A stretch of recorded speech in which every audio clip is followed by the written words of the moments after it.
Right. Hi, Darshan Chitlange. Hi, Jitesh Hi, Kamdar. Hi, very Sarika good evening, Menon. bro. Hi. Good afternoon, good evening. Good to see you over here. Same. Hi, sir. Hi. Chalo. So I'll start off, Vikram, with the discussion. We start on time. Yeah. All right. So good afternoon, good evening, all the parents. Welcome to the first webinar of our season. And we've got lots and lots of universities lined up in the month of September, October, November, December, and January, uh, trying to cover as many new age universities which are doing a fantastic work in the new age learning space. In the 12 plus undergraduate space is what we're going to look at. So today, very happy.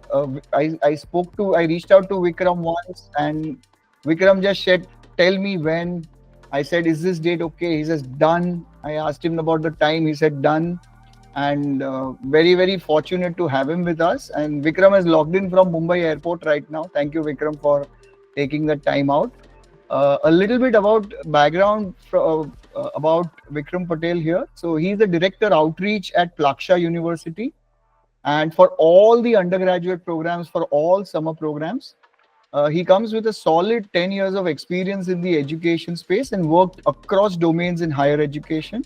He's a rank holder and graduate in computer applications from Mangalore University and a master's in business, which is an MBA from ITM Business School, Mumbai.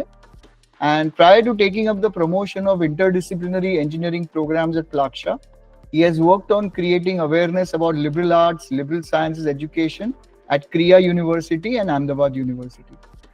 In his current role at Plaksha, Vikram is committed to create awareness about emerging technologies and highlight the intersection between fields like biology, economics, finance, and business, with technology as the foundation learning tool.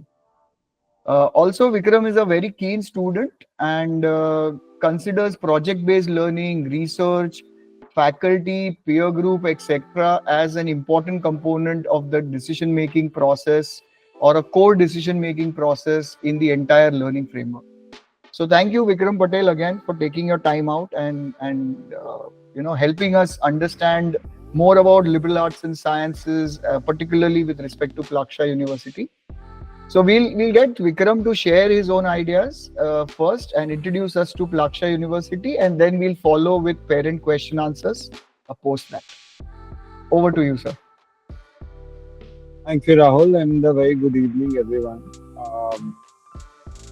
And I would have liked to know in which class your students are or your kids are, so that I can frame my conversation around that. So if a few of you can just unmute yourselves and tell me a little bit about your children, what schools they go to, and what are they doing right now, that will help me frame the conversation. Rahul, Sure. is this Yeah. lot? Yeah. Absolutely, yes. Okay, So we have a ninth grader here. Lakshya Purohit has been with me. Lakshya is in MYP 5, which is 10th grade right now. Gautam Gajra's son is in DP1, 11th grade. Rishan is DP1, 11th grade. Jitesh Kamdar's son, I believe, Mr. Kamdar, he is again Is in 10th grade. 10th grade right now. So largely we are looking at a cohort which is in the range of 9th, 10th, 11th grade here. So probably your admits for later. We will have some 12th graders also coming in. Sure. Okay. Good evening. I'm going to take like maybe 5-7 minutes to tell you a little bit about Plaksha and this exciting journey of what's happening in India for the last decade or so, right? I mean, I've been fortunate to be a part of some of the most promising new age Indian universities that have come up in the Indian landscape over the last decade. In India, you have to understand that there are two kinds of universities typically, right? There is a public university and there's a private university. When it comes to school education, I think most of us look at private schools because they offer great quality education. They're good teachers.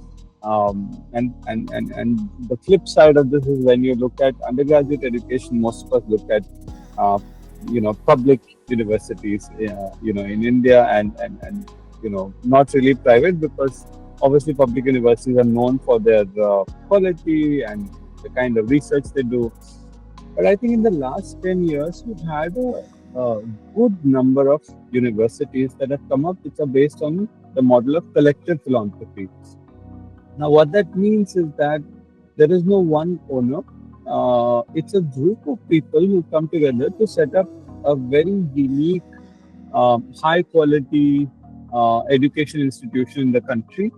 And there is no real estate company or a corporate or a company who's trying to make money of the university. The genuine interest is to build a world-class university in India. To give you some examples, I'm sure you've all heard of ISB, Indian School of Business, the first one to be set up in India on the model of collective philanthropy. And then after that, there has been several others. There is Victoria and Shuka. They're all based on the model of collective philanthropy. The benefits is that you know, we're not so hard pressed on finances.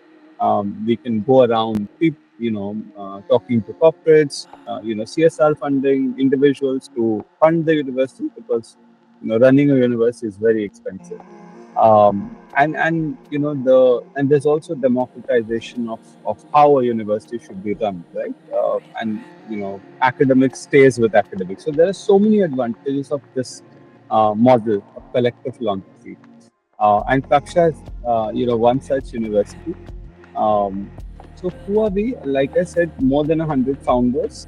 Many of them are based out of Bombay. I'm sure some of you might know Mukul Agarwal or Harish and Beena Shah. They are, of course, founders of Plaksha. We have people like Hitesh Oberoi, who's the founder of Naukri.com. People like Rajesh Madhav, who's the co-founder of Make My Trip. Rakesh Bhartinittal, who's the founder, of course, Bharti Foundation, and several others. More than 100 founders. Policy Bazaar, you name it, and we have founders um, who are really coming together and donating both their time and expertise to ensure we build a world-class tech university in India. Uh, you know, Engineering, in India there are 5,000 engineering colleges, and Plaksha, of course, didn't want to be the 5,000th first. Um, what we're trying to do is fundamentally reimagine technology education.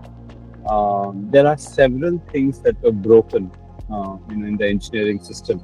One is that engineering always was a very siloed discipline. We still had mechanical engineering, chemical engineering, civil engineering, textile engineering, which did not find too much relevance in jobs, right? Second is most engineering students, lack soft skills. They did not understand the big picture thinking. They could not connect the dots. There was no conversation on entrepreneurship or innovation. And third is just hands-on practical learning, which is generally required in engineering. Most of our engineering programs are very theoretical in nature, right? So those were the problems that Plaksha is trying to fix. Right? We also have faculty members who are very, very renowned from across the world, from places like Cornell, Cambridge, Stanford, Imperial, who teach full time at the university. We are very, very selective on who we want as students at the university. So we don't do our own admission process, but we have, we have our admission process. We don't have our own test, but we have a very holistic way of looking at our applications. We do look at academic consistency, extracurricular essays, and all of that. So the kind of students that eventually come into the class are the top 5 to 10% of every school. We have several head boys, head girls, science toppers, Olympiad winners. Uh, you know. So that's really the kind of class that we're trying to build. This year, for instance, from Bombay, we had 23 students from some of the best schools, in Bombay, right? So that's the kind of cohort that you should expect at Plaksha. We also have tons of scholarships, both financial aid and merit, that are available. Very quickly, we offer 4 programs. So, one thing you have to understand is that if you get admission into Plaksha, the first 1.5 year is common. It's called the Freshmore curriculum, wherein we build depth in mathematics, in data science, and in computing, which is what we feel is the new foundations for a good engineer. Along with that, we give some exposure in AI, some exposure in data science, some exposure in robotics, some in biotech. Basically, because students really aren't sure at the age of 11 or 12, at the grades of 11 or 12 what they want to do, right? And unfortunately, in India, you are pushed to picking a major. So at Plaksha, we don't do that. We give you some time to explore and then decide. There are four programs. One is computer science and AI that looks at emerging tech. So this is we build on the traditional CSE, and it introduces you to human machine interaction, computer vision, large language modeling, all the kind of new cutting edge softwares that is shaping the world around us. We have another program called data science, economics, and business. Um, you know, a lot of businesses today are digital first, and they rely on a lot of data that they collect. All these top companies, whether it is Flipkart, Ola, Uber, Amazon, Google, all of them collect enormous amounts of data, and they need engineers who can use this data to help make decisions. So this program not only teaches you to be a data scientist, but it also teaches you concepts of economics like supply and demand, a little bit of business like operations, finance. So basically, you can go into fintech, into consulting, into several other kinds of programs, right? So that's the second one. The third one we have is called biological systems engineering. Now we really feel that this combination of bio, math, and computing will solve a lot of the top big problems of the world. It's in the field of health, both public and private health. So things like genetic engineering, bioinformatics, biotechnology, biomedical engineering are beautiful courses that you can do. And Plaksha's biosystems engineering program is very unique that way. And for Vikram, sorry to interrupt. I think your screen has stopped sharing. Can you just share your screen again, please?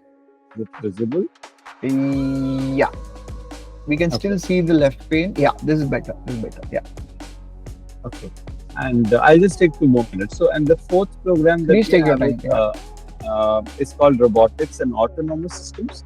Now, this program typically combines mechanical engineering, electrical engineering, and computer science and AI, because if you have to build a Siri, if you have to build your smartphone, if you have to build a Tesla car, a drone, or anything now, most machines have both cyber and physical components. And the idea is to go towards more and more autonomous systems, whether it is in agriculture, mobility, anything, right? So this is a program. So Plaksha's programs, as you can see clearly, are meant for students who love technology and who want to solve problems of the future, right? So that's who we are. We have amazing partnerships with some of the best universities across the world, and you can see some of them: Cornell, Penn, Ivy Leagues. We have Berkeley, Purdue. Um, Through these partnerships, students get access to global faculty. You can do, semester study, study abroad kind of option, where students from Plaksha have gone to places like UCSD for a full semester of research. You can do summer programs.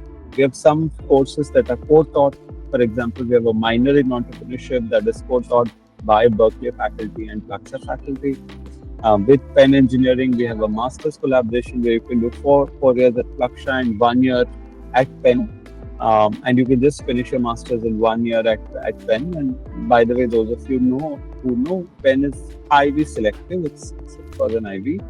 And generally, when they get applications from India, if it does not say an IIT at the top, they don't read those applications, right? So with Plaksha's partnership, those Plaksha applications will be considered in the same pool as, say, those of the IITs.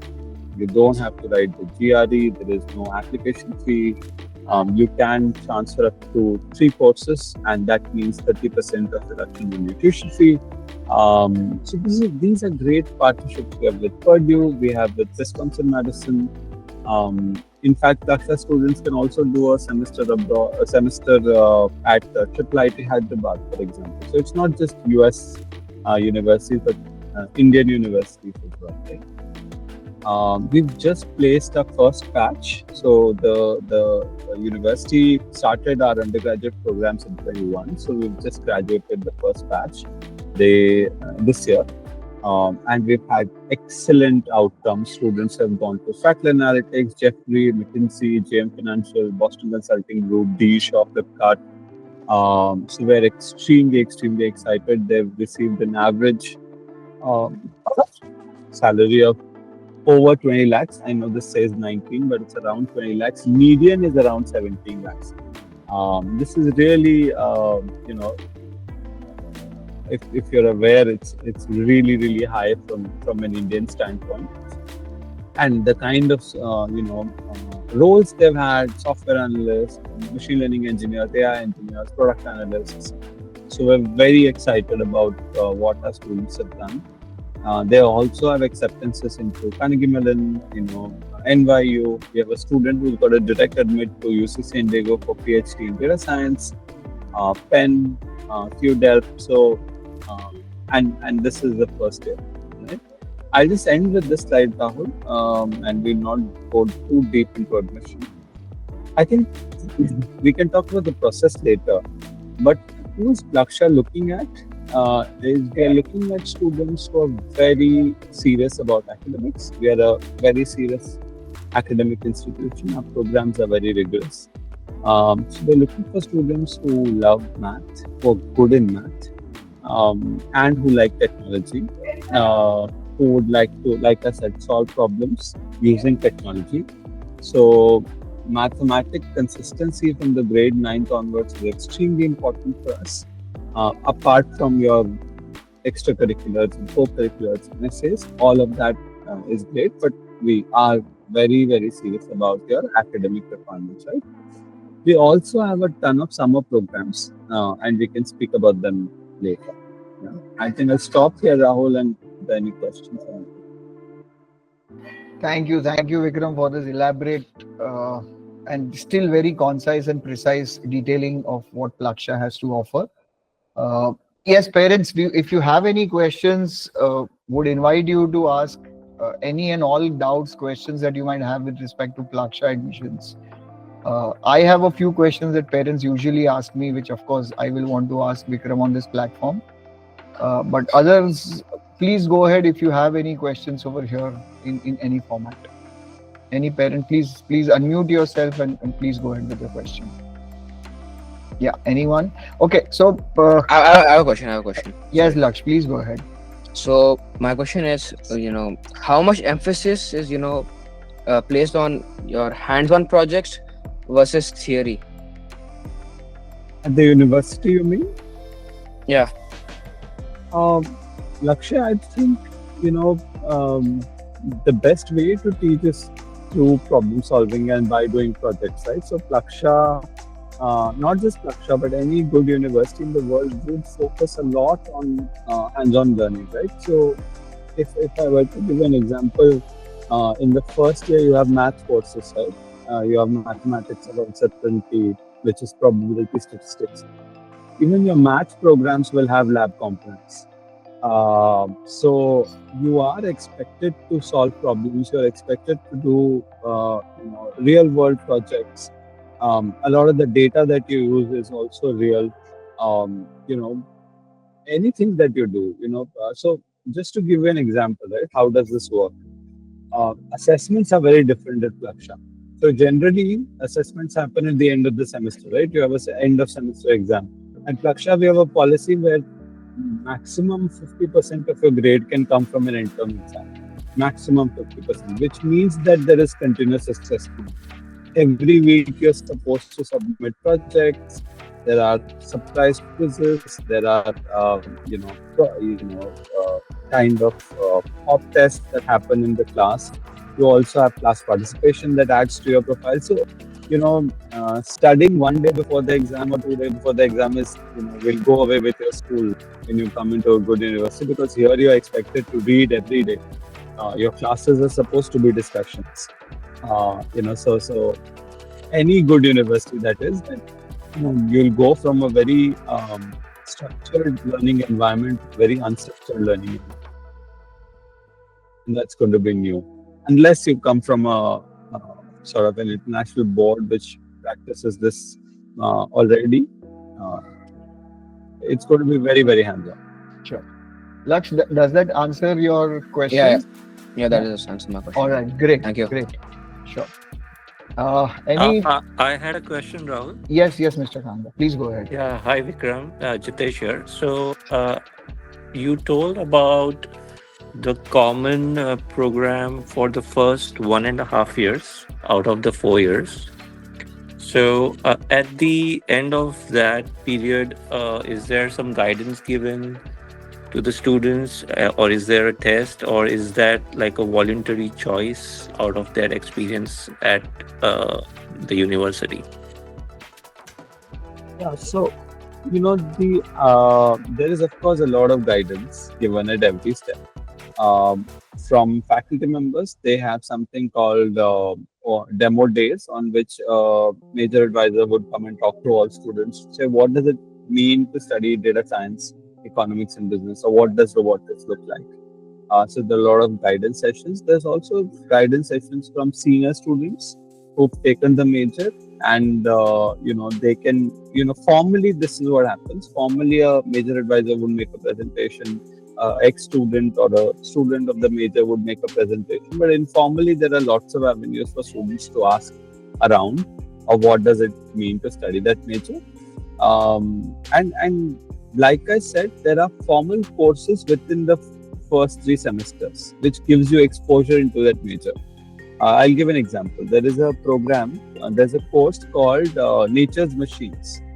Now this course is actually meant to teach you about evolutionary biology and how can you use that in technology. Things like biomimicry are a part of that course. So and that course is for 6 months. So when you do that course, if you like that course, then there is a slight hint that you might like biosystems engineering. There is a course in macroeconomics. So if you like that program, if you like statistics, if you like math modeling, then then maybe you are good with fintech and data science. So there are introductory courses that are also available.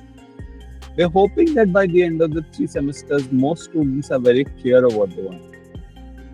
And this is a choice that's completely dependent on the student. For now, we've not put any benchmarks on who gets what. We know that world over computer science is a very popular program and it's generally hard to get. But at Plaksha, all our programs are brilliant and we don't want to put any priority on any of the programs. So currently, anybody can pick any program they want. Great. Yeah. Mr. Kamdar, does that answer your question? Yeah, that helps a lot. Yeah, thanks so much. Great, thanks. Yes, parents, any other parent would like to go ahead with any other questions? Right. Okay, so Vikram, the standard questions, an engineer going to IIT Bombay will need a PCM as an eligibility criteria for JEE.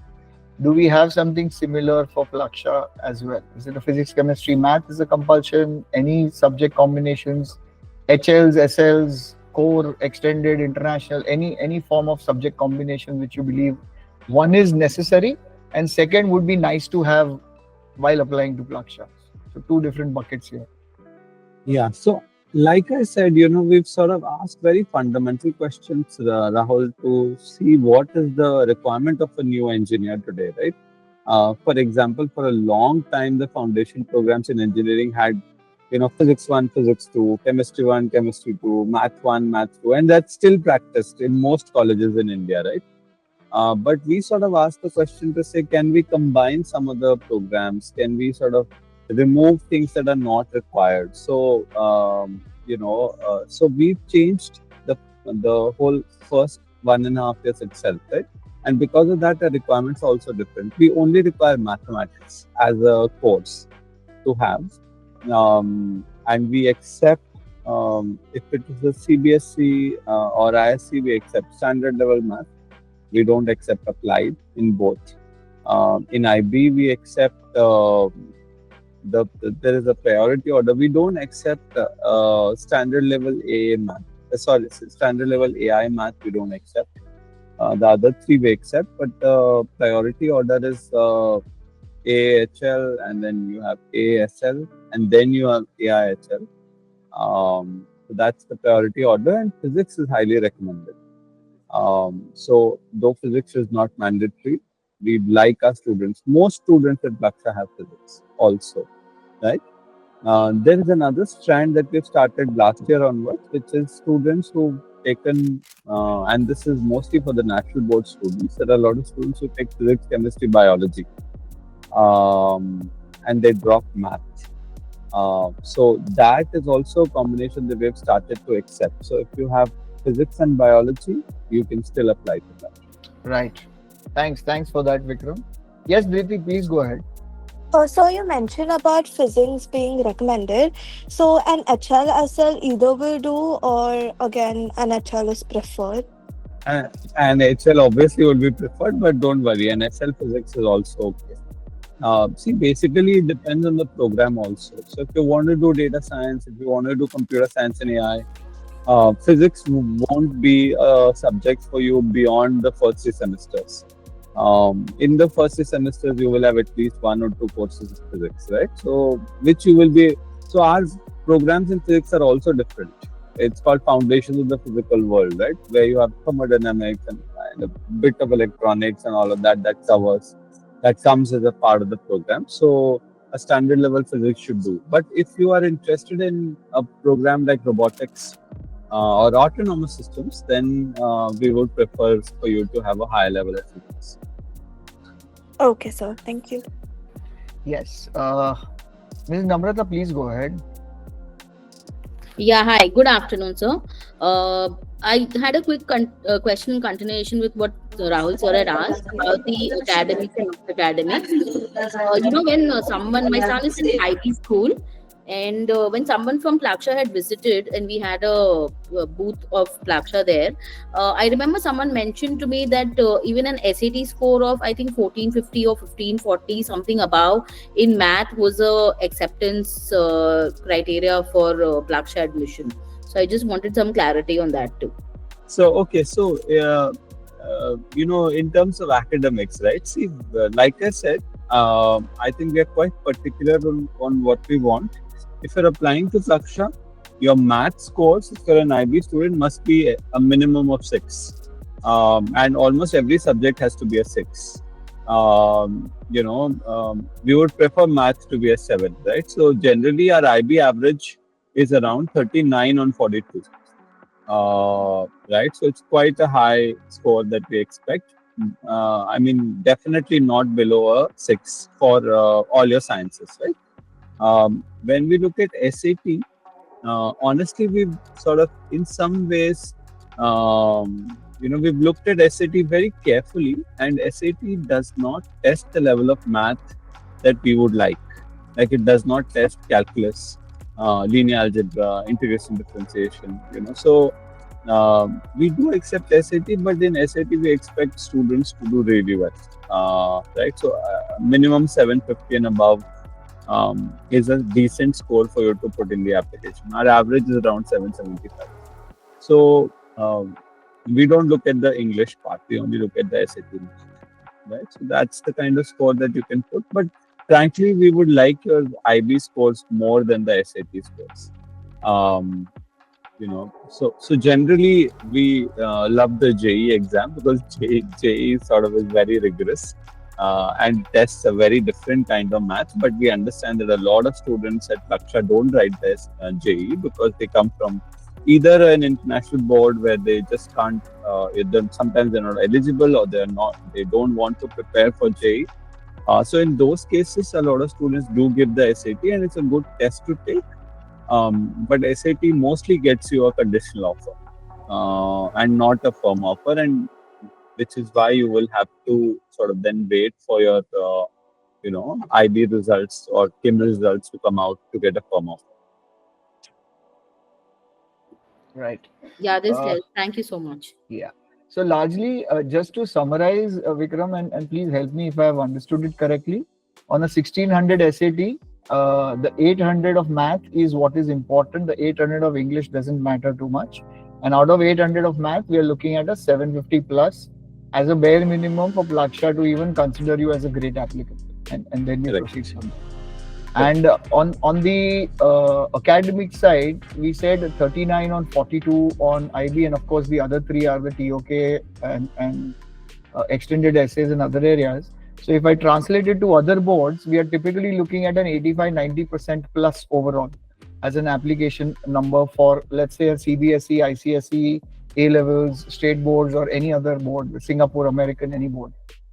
If you're applying from the national boards, then a minimum 90%. 19, 10th, and 12th boards is bare minimum for you. I mean, we don't have eligibility, but generally this is what we look at. I mean, if you have less than 88, there are very low chances that your application will even get picked, unless you have significantly done. See, this is one thing I want parents to understand, that we aren't like the other liberal arts colleges that you might know of, right? We don't compromise on academics because we're a very serious technology university, and sciences generally require and Rahul knows this, and so do all of you, that when you're applying to the same university for, say, a social sciences program or a history program or a international relations program versus you're applying for computer science, they're very different, right? So academics, so you have to think of Plaksha a little bit like the combination of Singapore and US. Singapore will not let go of academics, but US will look at leadership, community service. So we are somewhere in the middle of that.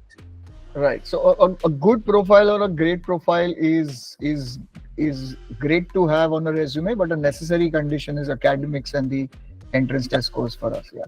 And JE, is it mains advanced or is mains score enough for you? Yeah, mains is enough. So you Mains should is enough for you. typically qualify for advanced, and that is the kind of score that you can sort of put for Plaksha. All right. Cool. Great. Yes, parents. Any other questions on any other front? I had a quick question. Yeah, sure. So, Vikram, if you could guide in terms of the acceptance rates in the last couple of years, number of applications versus your entry seats. Thank you, Sandesh. This is a very interesting question. So our class size last year was 230. We've been increasing very gradually. This is the fifth batch that we've taken in Plaksha. We started with 85, then 95, then 130, 190, and this year we've taken 250. Next year we're looking at 300, 325. So we'll gradually increase. So for 230 seats, we received about 3,000 applications. We've had an offer rate of 15%, 1/5, which means we give offers to 3 out of 20 students who apply to us. So it's been quite good. Our yield, so if you know more than acceptance rate, I think yield is a good measure. Even though we're a very new university, but we've had a yield of around 50%, which is great. Which is that every 2 kids we made offers to, 1 have chosen to join Plaksha. What I would highly recommend all of you is that if you're keen on Plaksha, which many parents are now, I think for a long time, whenever people looked at tech education in India, especially from the international schools, India did not seem like an option because we didn't have any. Most public colleges which were good were all based on ranking. But now with Plaksha available, a lot of them are thinking of India, given the socio-political environment of the world as well. So I would highly recommend that you come and visit the campus. And you will see students, get lots of kids with offers from, NTU, NUS, Imperial, Purdue, Illinois Tech, BITS Pilani, IITs, who have chosen Plaksha over these options. And I think, of course, all of them have different reasons. But generally, a student at Plaksha has at least 7 or 8 very top-rated university offers before they've chosen this. Mr. Kamdar, does that answer your question? Yeah, that helps quite a bit. And if I may ask Yeah, one more please go ahead. question. Please go ahead. Yeah. So, my son is in 10th grade, is studying in an ICSE board school. So, we wanted to consider whether we should go for preparation for JEE right away from 11th and join an integrated program, or do an IB and kind of help him, put together a profile and extracurriculars. At Plaksha, you are giving importance to, in a way, both, right? So, do you recommend any particular track? What's the goal, Mr. Dipesh? This is a very long conversation. I unfortunately I can't give you a very simple, straight answer. It depends on what you're looking at. I mean, if India is a consideration, then I would definitely suggest that writing the JEE will have better prospects. Yeah, we are looking at India as an option. Yeah, so if India is a strong consideration, then why not? I mean, students, this is a particular thing I've seen with Bombay, especially the students who go to PACE, right? Most of these kids go to good schools in the class 10. So they've built that holistic thinking. They have developed critical thinking. They've well read, they're aware. And then in 11th and 12th, they pivot and go into this JEE prep. I think those kids have the best of both worlds, right? They're aware of themselves, of the society, and they have the critical thinking skills. And then they also have the ragda of the JEE, which actually adds a lot of value. Whatever said and done, JEE will, kick the reality into you, right? So I think it gives you the competition. But again, this is not a recommendation. I think, it's a longer conversation that we need to have on what is the expectation, that you have, and have your options open, and all of that. So I would suggest that sit down with the conversation and understand that what are the top 4 or 5 universities you want to apply to. Not that if you give JEE, you can't apply abroad, but obviously, a lot of the options close for you. So, yeah. Thank you so much. Yeah. So, Mr. Kamdar, on the lines of what we discussed during career counseling, I believe something but we'll have this conversation otherwise also as we progress. All right. Other parents, any other questions you would like to ask? Okay. So till the time somebody comes in, Vikram, why don't you help us understand how can students engage with Plaksha from grade 8, grade 9, grade 10 onwards? Summer school, winter school, what are the other programs that they can look at? We have 2-3 very, very good summer programs that we offer. It used to be 2, but now we've offered more programs. We have started one more program Okay, so if you can see my screen, we have one of the ways in engaging with Plaksha early on is the summer programs. We offer YTS, Young Technology Scholars Program. Now we've completed 8 years. And this will be the 9th year that we run YTS. It's a 2-week program. This is, I would say, an excellent program for students who want to tinker. India does not have too many rigorous tech summer schools. I mean, you have liberal arts summer programs, but they're very different. They're like, reading great books and critical thinking and exploring and research and all that. But this is tech, right? So, when students come, they learn biomimicry, they learn a little bit of Arduino, a little bit of electronics, materials. But eventually, in the second week, they actually build end-to-end products. Like they build a line-following robot, or they build,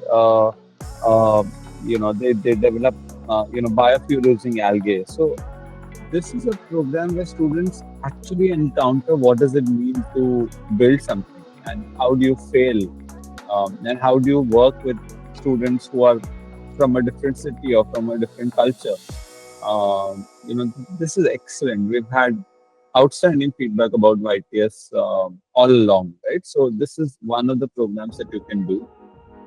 The second one is called Young Data Scientists. This we launched last year. It's a 1 week program for students, many of them who like math, who want to be in business, in data science, economics, but they're not sure of physics, they're not sure of chemistry, they're not sure of any other sciences.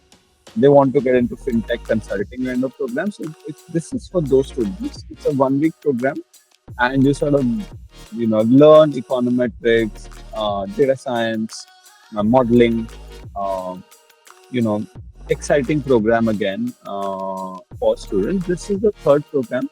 It's called Young Bioengineers. This is brand new. We're launching this year. We're very excited about it. And this is a program that sort of combines biology, mathematics, computing, and helps students understand how do you connect the dots. If you read the description of the fourth industrial revolution, and I'm sure all of you have heard about Industry 4.0, it talks about blurring of boundaries between physical, digital, and biological. Right? Any product that you use, the Face ID that scans at the airport, the Digiyatra, or the Fitbits that we wear, or the Neuralink nano chip that gets inserted in your brain. I think technology is becoming part of our lives.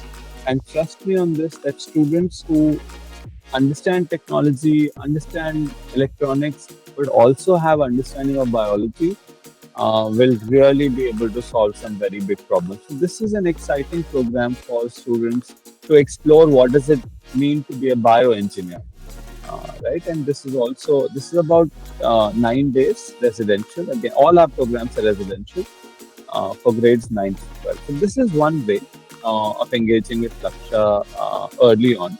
We also do a lot of faculty webinars, which are open. A lot of those are popularized.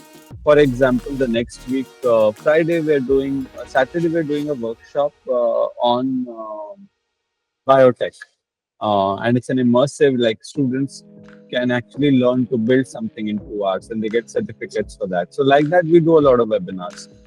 That's another way. And third is to visit the campus. I think visiting makes all the difference. Come and see. So, by the way, we're 10 minutes away from Chandigarh Airport.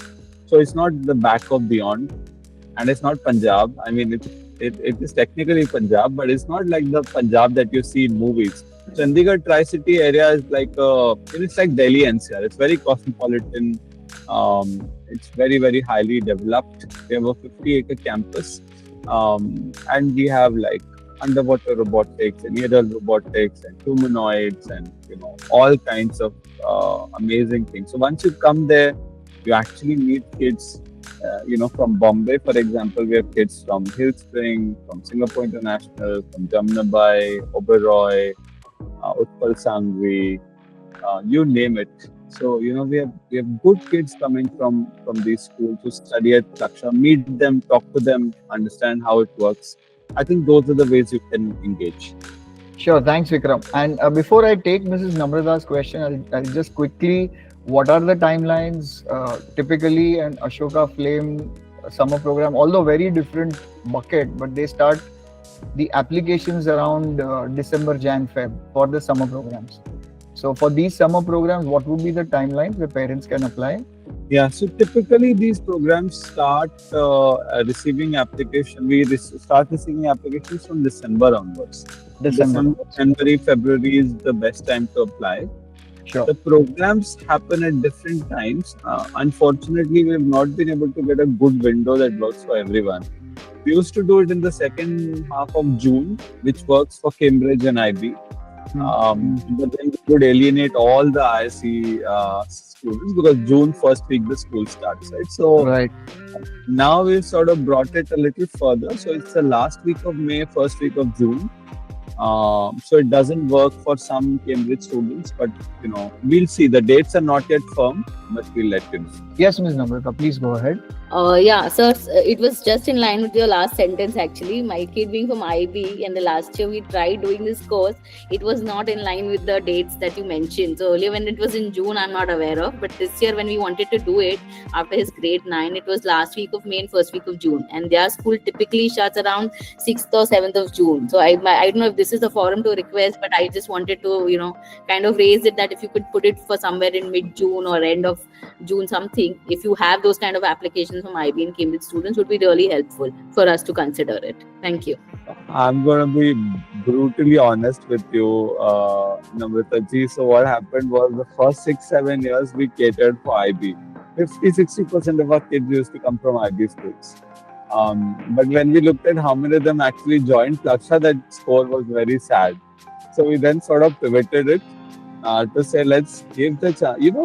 The national board students are equally, deserving. So we sort of changed it a little bit, and we put it in the end of May. There is no good day, honestly, because Delhi so only Delhi national schools work, because Delhi the summer break starts at the end of May. In Bombay, schools start by June. So I hear you, and this is a request that we've got from multiple parents. Let us see what we can do. We'll get back to you with the dates. Yeah, Yeah. that would be great. Thank you so much. Probably 2 cohorts, Vikram, like other universities are doing. 2x the work for you, heading summer programs, but just a thought. Yeah. No, so there is no problem in running 2 cohorts. See, we have people like Ravi Jasuja, who comes from Harvard Medical School, people from Northeastern who come. So unfortunately, 4 weeks for them is too much of a time commitment. That's the problem. Sure, I'm sure. Yeah, Dhriti, please go ahead.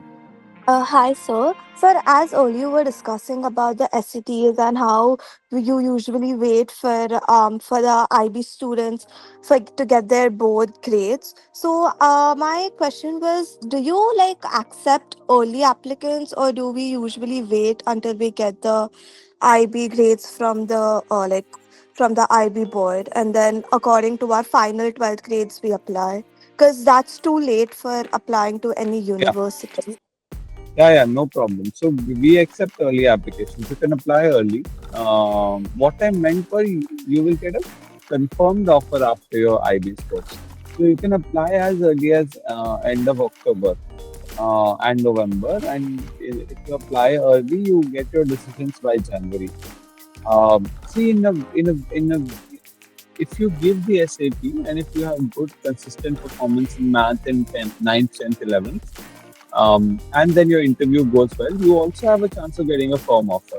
ऐसा नहीं है कि बिल्कुल ही conditional offer ही मिलेगा, but I would say 90% of the cases it is a conditional offer. So you will get a offer which will say that okay, you've done well and we really like you, but just get a 6 in math and 36 overall. That is the kind of offer letter you will get. So for you to get the offer, you have to get that score. That's what I mean. So you don't have to wait for your IB scores to apply. You can apply before that. Okay. But your final, your confirmation that you get in will be once you've also seen our IB scores. Yes. So, like I said, in very rare cases, we will give you a firm offer without your final IB scores also. But that is a small percentage of students, Okay. right? Because Yes. because what happens is, we've seen many cases that the predicted scores are grossly overestimated, and students don't meet those predicted scores. So we tried giving firm offers on predicted, but once a student has a firm offer, then their scores drop so much that it's a concern. So we've then now started giving conditional offers. But I understand. as long see, there are 2 kinds also of conditional offers, Riti. One is a hard conditional, soft conditional. ये सब आप, we'll explain it to you closer to the time you apply. But a soft conditional Okay. means that even if you predicted a 39 or a 40, we will say that we like you enough and just get a 36, and that's enough. But a hard conditional, if you're a borderline student, will say that okay, if you predicted a 40, you have to get a 40 to get an offer. So, बहुत तरीके के conditional offers होते हैं. It depends on how you Correct, perform consistently. True. Okay. correct. Yes. Okay. Yes. Thank you, sir. Great. Yes. Any other parents have any other questions here? All right. So this was great. Vikram, any final thoughts before we wind up the discussion? I have lots and lots of questions, but I guess we'll keep it for some other time. You're at the airport and you have a flight to catch. Yes. Yeah. So anything else that you would like to share as your final thoughts? And we'll take one or two more questions if any other parents have as well.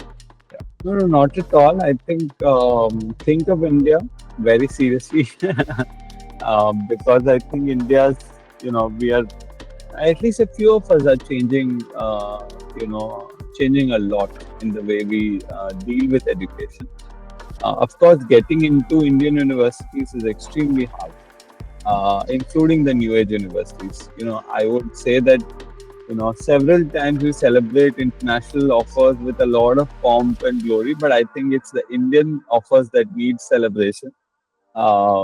So I think, look at India as a serious option because I think, the world is, looking at India. We're going to be the fourth largest economy very soon. India will need a lot of problem solving. We're going to need tech leaders to solve problems in India. There's a lot of wealth creation opportunities, but that's going to come for students who understand the context of India. So you have to learn about the Mumbai Worli Sea Link and not the Brooklyn Bridge. If you're solving problem for India, right? So I think keep that in mind and all the very best. Thanks, Rahul. Great. Thanks, Vikram. Thank you so much for taking the time out. And hopefully we'll have you one more time sometime in 2026 before the application window closes for Plaksha for the coming year. And thank you parents for being a part of this discussion. As I shared earlier, we've just kickstarted the webinar series for 2026 admit season. We'll have a lot more universities coming every Sunday, September, October, November, December. So please stay tuned and we'll keep meeting up. Thank you all of you. Have a wonderful Sunday. Bye-bye. Thanks, Vikram. Thank you, Vikram sir. Thank you, Rahul sir. Thank you, sir. Thank you so Thank much. you so much. Thanks, Thank you. Thank you. Thank you.